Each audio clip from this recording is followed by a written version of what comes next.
Nous évoquons avec notre invité les élections municipales du 30 juin prochain. On est entré dans la dernière ligne droite cette semaine. La campagne pour ces élections va s'achever le 28 juin prochain à 23h59 et c'est au cours de ces prochains jours que la plupart des candidats en lice va jeter les dernières forces dans la bataille. On va évoquer donc cet aspect avec notre invité ce soir, Jean Kissi, secrétaire national du comité d'action pour le renouveau parti de l'opposition togolaise. Monsieur Kissi, bonsoir. Bonsoir Samuel. Merci d'accepter l'invitation. Téléspectatrices et aux téléspectateurs de New York TV. Merci beaucoup. Merci de m'avoir fait l'honneur de m'inviter. Je crois que vous êtes candidat en liste pour les élections municipales du 30 juin. Exactement, je suis candidat tête de liste dans ce que nous appelons chez nous Golf 5. Golf 5, c'est ce qu'on appelait dans l'ancienne appellation le canton d'Aplaougakli. Le canton d'Aplaougakli qui, au niveau de la commune, a pris quand même quelques extensions supplémentaires, ou bien disons qui est revenu à son extension au moment de l'implantation même de Lomé, c'est-à-dire que les anciens quartiers, tels qu'ils étaient avant qu'on ne connaisse les nouvelles limitations. Voilà. Alors, la campagne, ça a été ouverte depuis le 14 juin dernier jusqu'à aujourd'hui où nous sommes le 24 juin. Quel bilan vous faites de votre côté de cette campagne? Tout se passe très bien sur le terrain? Il faut dire que ça se passe bon enfant. Moi, il faut dire qu'au niveau de ma liste, au niveau de ma commune, je ne suis pas rentré vite en campagne parce que on a tenté à plusieurs reprises de faire tomber ma liste. Donc, la campagne a commencé avant, c'est-à-dire c'est 24 heures après le début de la campagne que j'ai su réellement par un coup de fil que j'étais donc en liste. Donc, c'était en ce moment que j'avais gagné la victoire de la candidature et qu'il fallait se préparer. Donc, c'est en ce moment que j'ai commandé mes affiches.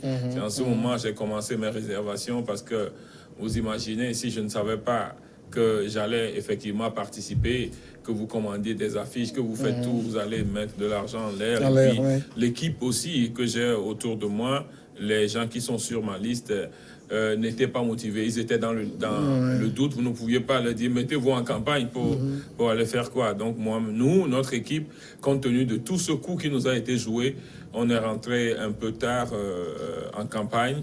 Certaines affiches même, c'est maintenant qu'on est en train de les recevoir parce que vous comprenez que quand on rentre tard en campagne, les gens ont déjà commandé. La plupart des imprimeurs sont occupés. Vous êtes obligé de faire le tour des imprimeurs. Ils vous disent non, je peux pas vous faire ça en 2 jours. Je peux pas vous faire ça en 72 heures. Ça a été très pénible pour nous. Mais on est rentré en campagne quand même avec de l'espoir. On est rentré en campagne avec un espoir venant de la Bible où on a dit les premiers seront les derniers et les derniers seront les premiers. Donc c'est avec cet espoir que nous sommes rentrés dans la campagne et ça se passe très bien. Alors, le Jean Kissi que j'ai devant moi, je vous sens un peu fatigué. Ça veut dire quoi? Vous avez jeté beaucoup de force dedans ou c'est une mauvaise impression que j'ai? Non, c'est vrai qu'on a mis beaucoup de force. Quand vous vous levez, généralement quand les gens sont en campagne et que vous les prenez à la fin de journée, il faut comprendre que voilà, ils ont un peu d'énergie qui est perdue. C'est aujourd'hui déjà, j'ai eu déjà une première émission le matin sur une radio consoeur. Il y a un certain nombre d'activités avec les miens. Maintenant, avec le parti, il y a un certain nombre de choses à préparer. Là même, actuellement, on nous a informé hier que les spécimens sont sortis. Et effectivement, un 3e coup sur les spécimens qui sont sortis, on a encore faussé notre représentation sur le spécimen, où on a mis d'autres noms à côté d'autres logos, c'est-à-dire qu'on a faussé l'image avec laquelle j'étais allé en campagne, le nom avec lequel on est allé en campagne. On a mis le quart à la place de la coalition rénovée, alors que la liste a été déposée au nom de la coalition rénovée. Donc, il y a tout ce problème-là qu'on est en train de régler. Ça a été la campagne, la présente campagne a été un peu, disons, le mot c'est pénible. Elle a été fatigante parce que ceux qui organisent les élections n'ont pas pris le temps de préparer les choses. Ça a été dans une précipitation monstre. Les choses ont été bâclées. On a commencé une campagne lorsque j'étais rentré en campagne, comme on le faisait aux autres élections, si les spécimens étaient sortis avant le début de la campagne, comme moi, ma liste n'a été acceptée que tard, j'aurais pu rentrer en campagne avec les spécimens. Oui. Et sur les spécimens, il aurait pu avoir mon bulletin. Vous imaginez que c'est hier qu'on nous a demandé de venir prendre les spécimens aujourd'hui, 5 jours avant la fin d'une campagne qui dure 15 jours. En fait, on n'aura les spécimens que pour le tiers de la période de campagne, ce qui est une anomalie monstre et qui contrevient en même temps, même la au CENI code a répondu électoral. que le spécimen ne fait pas partie du code électoral. La CENI a répondu ainsi. Ah bon, mais tous les processus que nous avons connus, dans ces processus-là, il y a eu des spécimens sur lesquels il faut montrer le bulletin de vote est bien dans le code électoral. Bon, ils ont Alors, dit on que n'a pas besoin de préciser que le spécimen ne fait pas partie du code électoral. C'était une habitude qui est plutôt devenue une sorte de tradition qu'il fallait respecter. Ah oui, mais en politique, il y a des traditions. Pourquoi ils ne les respectent pas? Pourquoi ils ne les respectent pas? Je crois qu'on a connu des décennies dans ce pays depuis un certain nombre de temps et que quand on évolue dans une chose, quand les années viennent, on améliore. Ou bien on évolue, on regresse et puis on va donner un argument fallacieux disant que le spécimen ne fait pas partie du code électoral. Les gens vont aller aux élections comment? Ils vont aller indiquer que les populations vont voter comment? Ça aussi, c'est ça la période de campagne. Donc en fait, il y a eu des médiocres. Mais c'est la pire que moi j'ai jamais connue. Je ne sais pas pourquoi. Peut-être qu'eux-mêmes, ils ne pourraient pas organiser les élections dans ce délai qu'on leur a mis à la gorge. Mais ils ne peuvent pas le dire. C'est des exécutants qui répondent à un pouvoir. Ils sont majoritairement, ils sont obligés de le faire peut-être. Mais ça a été pénible pour une campagne. Pour une élection qui est l'élection de la plus haute importance dans un pays. Parce que c'est la base. C'est-à-dire que c'est ça qui concerne tout le monde. Et qui n'a jamais été fait depuis 32 ans. C'est quand même... Mais est-ce que ça n'excuse pas aussi tous les atermoiements qu'on a? Mais c'est pour ça qu'il faut se donner le temps de le faire. Une élection, on doit se donner le temps. S'ils ne veulent pas faire de spécimens... Quand vous dites vous parlez de qui? Je parle de la CENI et du ministère de l'administration territoriale. Parce que vous avez un représentant à la CENI.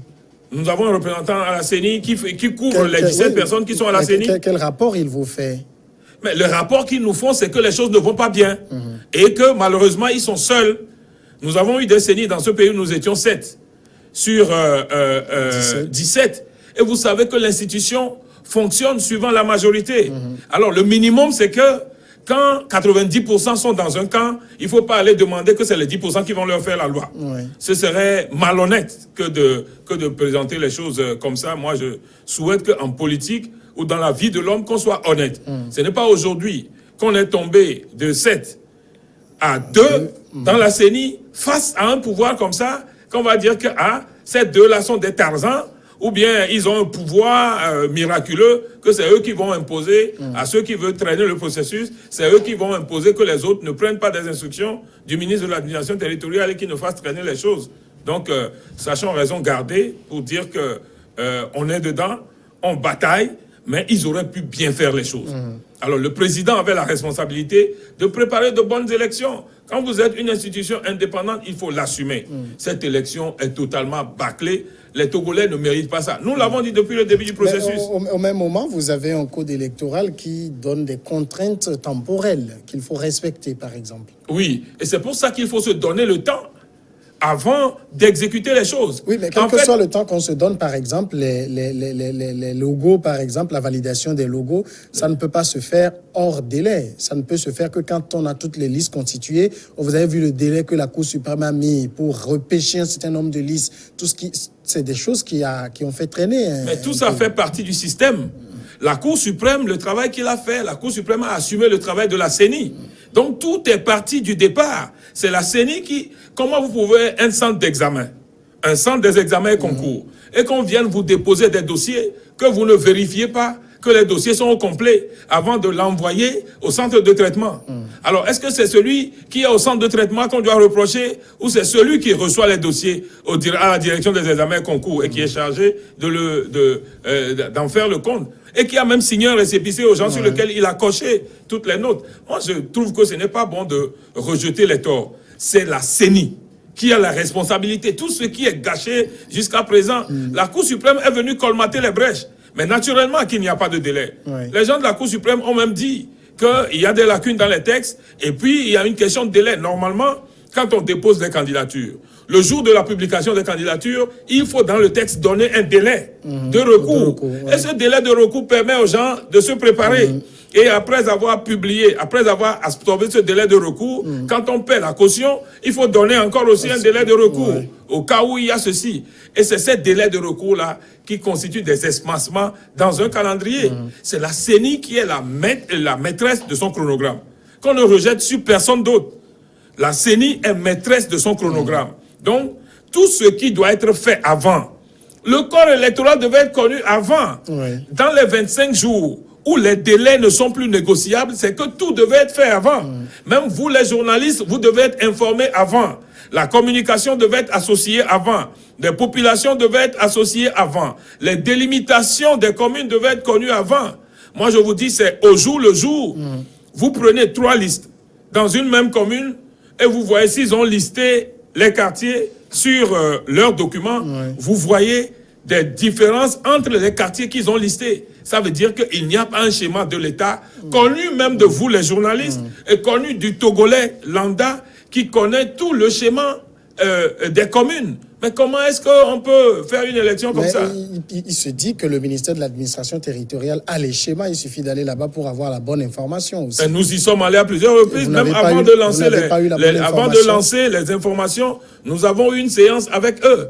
Et jamais personne... Nous avons continué à demander. Mais à partir du moment où les élections, le processus électoral a été lancé, en principe, nous aurons violé les lois nous-mêmes en allant au ministère de l'administration territoriale.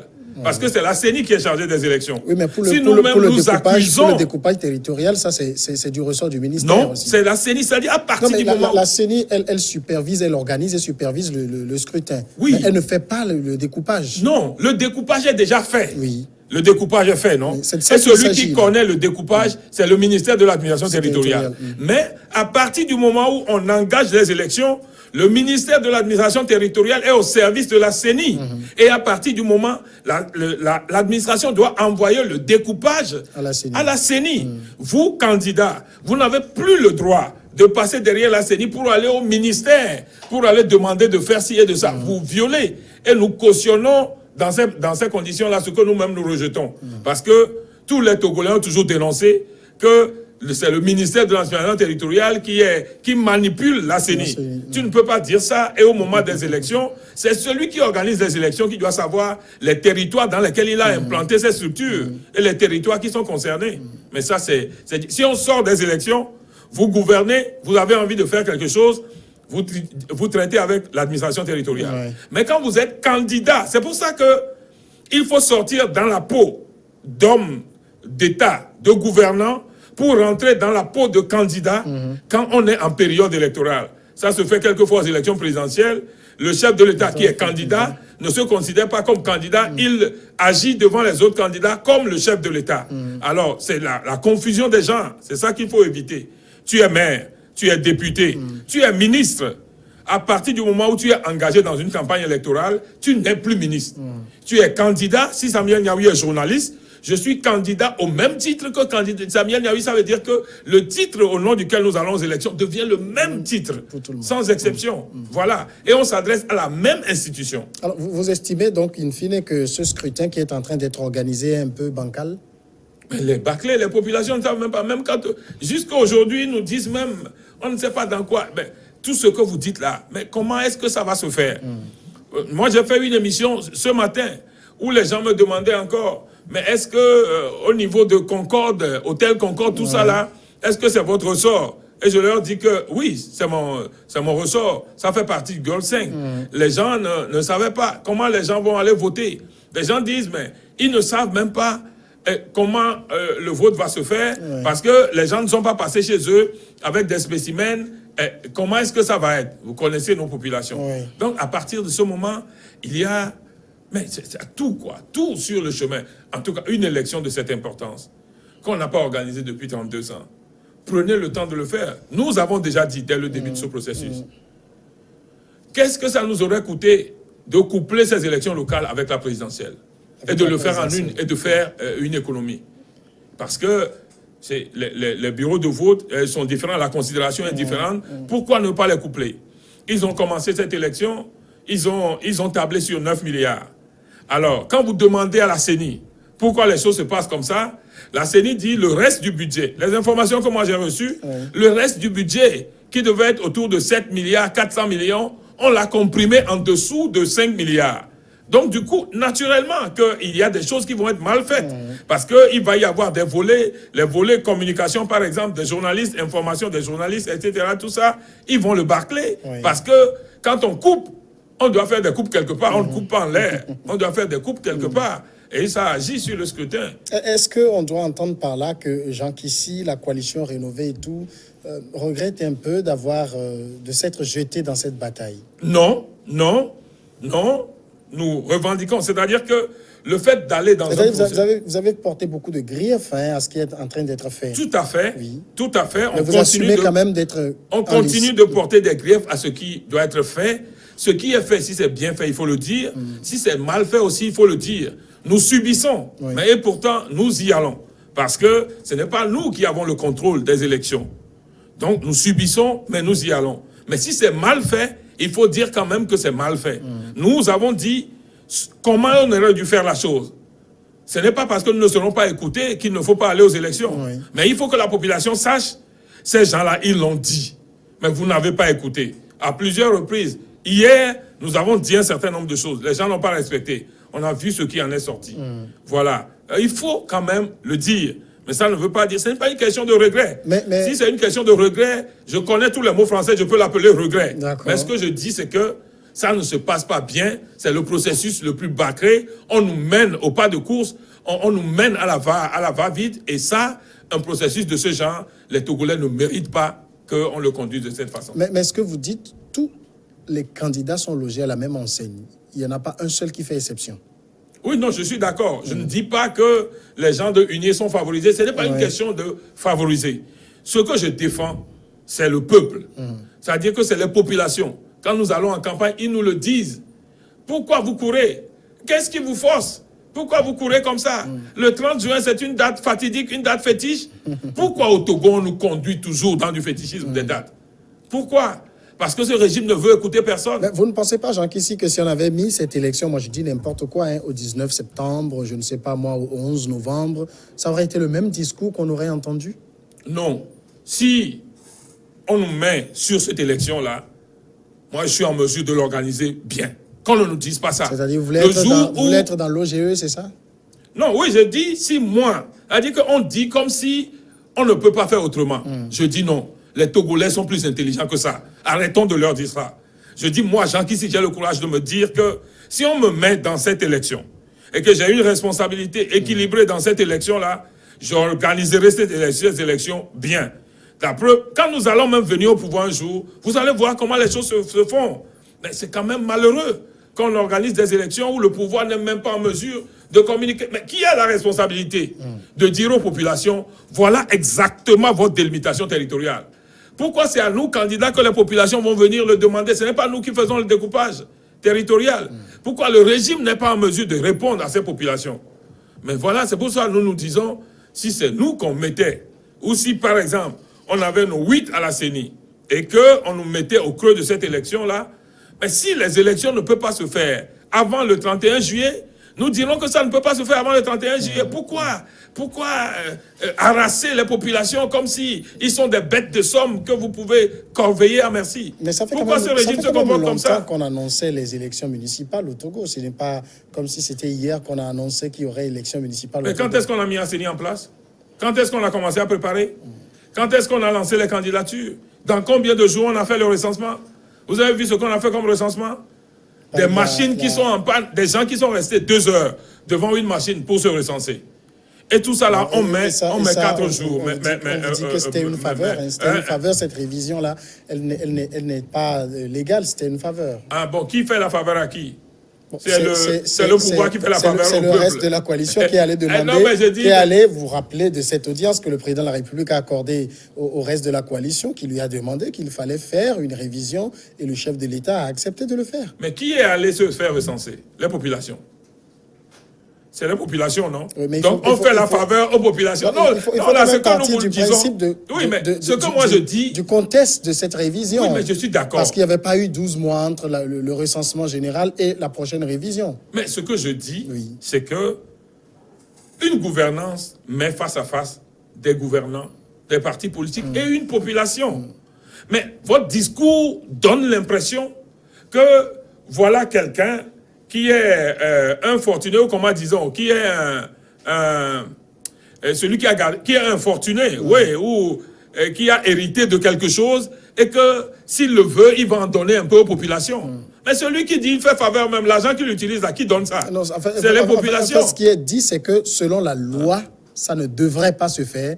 Et il y a eu un camp qui allait demander, faites-nous cette faveur-là. Celle qui a été faite avant, est-ce qu'elle a été bien faite? C'était un recensement général. Est-ce qu'elle a été bien faite? Est-ce que les populations étaient d'accord? Vous n'étiez pas partie prenante. Oui, mais le débat demeure. Vous ne pouvez pas dire si elle a été bien faite ou non, puisque vous n'étiez pas partie prenante. Mais nous étions au Togo, nous avions vu. Oui.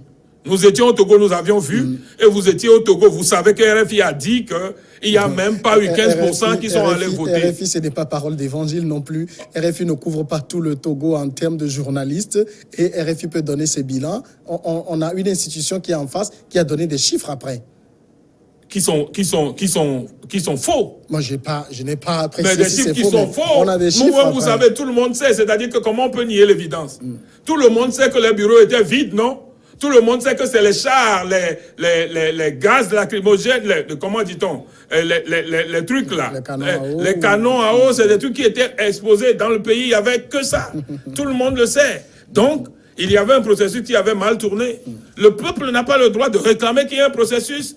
C'est un droit à chaque Togolais de se faire recenser là.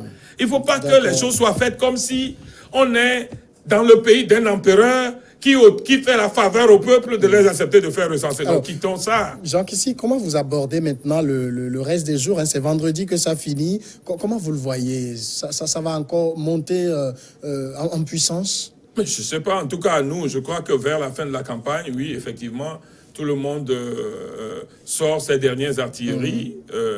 Oui, je crois que mercredi, jeudi, vendredi, on va voir petit fort un peu partout. Ça s'annonce bien chez vous, pour votre liste? C'est les électeurs qui décideront. Nous, notre campagne se passe très bien. Est-ce que nous voulons faire pour ces populations? On y croit. Donc, qu'est-ce que vous voulez faire en 2-3 mots? Qu'est-ce que vous voulez faire pour les populations d'Afra-Ougakli? Alors, rapidement, il y a un certain nombre de sujets qui sont des sujets phares pour nous. Alors, nous croyons que le minimum à commencer, c'est quand on tombe dans la mairie, il y a un minimum, un certain nombre d'établissements où il n'y a pas de toilettes, où les toits sont décoiffés, où il n'y a pas de clôture autour des établissements. Je crois que ça, c'est un minimum. À partir du moment où on fait le bilan de ce qu'il y a dans la caisse, et on peut faire quelque chose. Alors, la deuxième chose, qui est l'élément principal à laquelle nous allons nous attaquer, c'est la question des inondations. Parce que nous avons, dans notre vernaculaire, nous, les gens qui se retrouvent au sein de la commune, un mot par lequel nous avons l'habitude de désigner notre commune, qui est même chez vous ici. Chez vous, vous faites partie, en fait, de notre commune. Et, ah bon? Ici, c'est pas la route qui délimite? Non, ici, là, fait partie de la commune. Ah, okay. Jusque... non, quand vous avez parlé de l'hôtel, moi, je pensais que les pavés délimitaient. Hein, non, les pavés ne délimitent pas. Ici, jusque Longé, jusqu'à Balepédo. Donc, même en venant chez vous au studio, alors qu'il n'a pas plu beaucoup aujourd'hui, c'est à peine que les véhicules peuvent passer, à part des 4x4. Donc, vous comprenez que c'est comme ça partout. C'est pour ça que nous l'appelons... Golfe 5 à Ougakli, Chile. Chile, ça veut dire qu'un pays qui est inondé d'eau. Voilà, comme ça. Donc, nous avons un gros problème d'inondation dans cette zone-là à régler. Mais c'est quand même aussi une zone où il y a beaucoup de bassins de rétention. Hein. Oui, mais les bassins de rétention sont mal construits. Regardez le bassin de rétention d'Agbalepédo. Mais on ne peut pas imaginer. C'est un bassin de rétention à l'origine qui est destiné à être construit avec des murs de soutien autour desquels vont passer un filet qui permettent à ce que des gens ne tombent pas dedans. Vous vous souvenez qu'il n'y a pas longtemps, un enfant est décédé dans une retenue d'eau ici. Donc, s'il y a ces briques-là autour de la retenue d'eau, c'est en fait prévu pour ça. Mais les briques sont cassées, sont tombées, parce que c'est des briques de bassin de retenue d'eau qu'on a fait avec des fers de 8. Dans certains, il n'y a même pas de... Vous voyez certaines qui cassent, il n'y a même pas de fer dedans. Alors qu'on ne peut pas faire ce genre de choses avec des fers de moins de 14. Mais donc, c'est des choses à reprendre. Les retenues d'eau ne doivent plus constituer des dangers publics. Donc, ce problème d'inondation doit être réglé. Les problèmes de rigole, ce n'est pas essentiellement les routes, mais il faut qu'on arrive à construire des rigoles partout.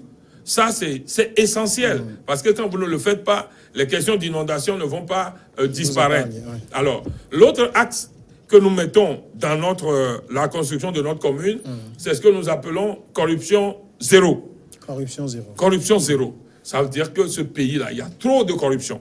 Même toutes les routes là. Il y a eu des routes dans notre commune là qui déjà sur papier devant l'Union européenne ont été construites, mais il n'y a pas un seul bâton de route quelque part. Et vous en avez une au niveau de l'église de l'Assemblée de Dieu là qui s'est complètement affaissée. Hein, c'est au niveau de la pharmacie. Didjolé, c'est de ça que je veux parler. Mais ils devaient reconstruire ça. Et c'était à goudronner. Mais maintenant, j'apprends que ce n'est plus à goudronner, que ce n'est pas qu'ils vont mettre. Alors, ils ont laissé les travaux. Mais ça, c'est un danger public là-bas aussi. Et je crois que ça, il faut barricader, que personne n'ait accès à ça. Toutes ces choses-là, c'est à reprendre. Maintenant, vous ne pouvez pas imaginer que chez nous, ici, en ville, sur le pavé là, qui va vers Donou, qu'il y a plusieurs maisons qui n'aient pas d'eau potable. C'est inadmissible. Au cœur de la ville. C'est au cœur de la... C'est même plus banlieue. Hein. Nous, on n'est pas banlieue. Hein. Nous sommes l'extension de la ville. On n'est pas une banlieue. Mais il n'y a pas de l'eau potable. Comment est-ce possible? La première chose à donner aux populations, à répandre sur tout le Togo, et c'est d'abord l'eau potable. Vous allez vous attaquer à ça. Tout à fait. Quand on quitte ça maintenant, on va...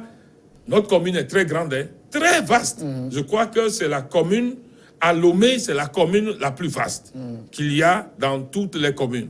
La plus vaste et la plus peuplée même, avec de nouveaux centres de trucs là.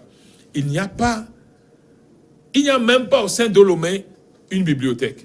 Alors que, dans ce que je connais, vous allez au Sénégal, vous allez au Botswana, vous allez au Cap-Vert, chaque commune a sa bibliothèque. Il est important, pour que les populations puissent évoluer, qu'il y ait une bibliothèque communautaire avec un hotspot Wi-Fi là-dessus. Jacques, ici on est arrivé à la fin, malheureusement, ça passe très vite. Merci d'être passé répondre à nos questions. Merci, on aurait pu... très longtemps. Bonne chance pour la suite de la campagne. Merci beaucoup. Merci. On va marquer la pause et on revient après le journal pour Regard croisé.